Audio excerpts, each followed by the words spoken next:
कितने झूले थे फांसी पर, कितनों ने गोली खाई थी, क्यों झूठ बोलते हो साहब, चरखे से आज़ादी आई थी। नमस्कार, मैं हूँ सोना सिंह चौधरी। दे दी हमें आज़ादी बिना खड़क बिना ढाल, साबरमती के संत तूने कर दिया कमाल।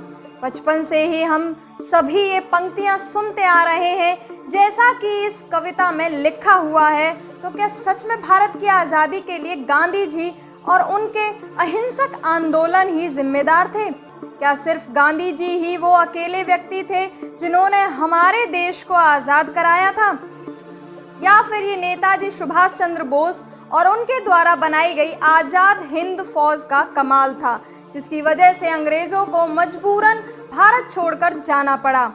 आखिर सच क्या है भारत की आज़ादी का? तो आइए देखते हैं उस राज को जिसे बरसों से हमें सबसे छुपाया जा रहा है। बात है भारत की आज़ादी के 9 वर्ष बाद 1956 की, जब ब्रिटेन के पूर्व प्रधानमंत्री क्लेमेंट एटली कलकत्ता की यात्रा पर आए हुए थे।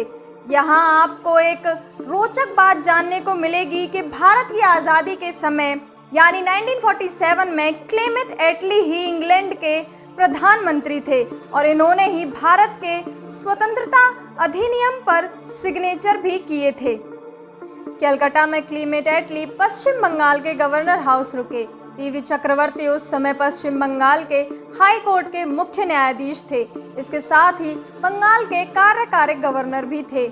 यहीं पर भारत की आज़ादी के विषय में पीवी चक्रवर्ती साहब ने क्लेमेंट एटली से बात की थी। उस पूरी बातचीत का अनुवाद मैं आपको सुनाने जा रही हूँ। जब मैं पश्चिम बंगाल का कार्यकारी गवर्नर था, उस समय वो क्लेमेंट एटली, जिन्होंने ब्रिटिश शासन को भारत से समाप्त कर हमें आज़ादी दी, 1956 में अपनी भारत यात्रा के दौरान 2 दिनों तक कलकत्ता के गवर्नर हाउस में रुके थे।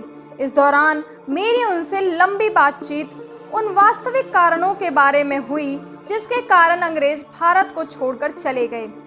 मेरा सीधा सवाल एटली से यह था कि जब गांधी जी के द्वारा 1942 में चलाया गया भारत छोड़ो आंदोलन धीरे धीरे समाप्त हो ही गया था और साथ ही ब्रिटेन में 1945 में सेकेंड वर्ल्ड वॉर भी जीत ही चुका था और ब्रिटिशर्स के लिए कोई नई परेशानी भी नहीं आई थी, तो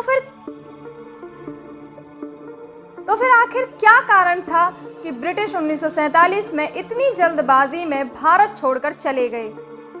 अपने जवाब में एटली ने कई कारण दिए, जिनमें नेताजी सुभाष चंद्र बोस आज़ाद हिंद फौज के बहादुर सैनिकों से प्रेरित होकर उनके समर्थन में चल रहे ब्रिटिश भारतीय थल सेना और नौसेना के विद्रोह को सबसे बड़ा रीज़न बताया, जिसने ब्रिटिशर्स को भारत से चले जाने पर मजबूर कर दिया। पीवी चक्रवर्ती ने अपनी बातचीत के अंत में क्लेमेंट एटली से पूछा कि ब्रिटिशर्स के भारत से चले जाने के डिसीजन के पीछे गांधी जी और उनके अहिंसक आंदोलन का कितना प्रभाव था।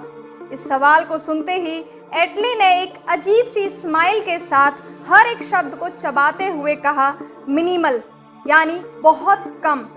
ये पूरी बातचीत सबसे पहले 1982 में इंस्टीट्यूट ऑफ हिस्टोरिकल रिव्यू में छपी थी और इसके लेखक थे रंजन बोरा। बाद में ये पूरी बातचीत सर जीडी बख्शी की किताब the Bose and Indian samurai में छापा गया। यह वही जीडी बख्शी हैं जो भारतीय रक्षा और सेना से जुड़े मुद्दे पर अक्सर टीवी चैनल्स पर अपनी बात रखते हुए आपको दिखते हैं। अगर आप में से कोई भी सुभाष चंद्र बोस के बारे में जानना चाहता है तो उसे ये किताब ज़रूर पढ़नी चाहिए। इस वीडियो पर आप अपने व्यूज़ कमेंट्स करके ज़रूर बताएं। जय हिंद।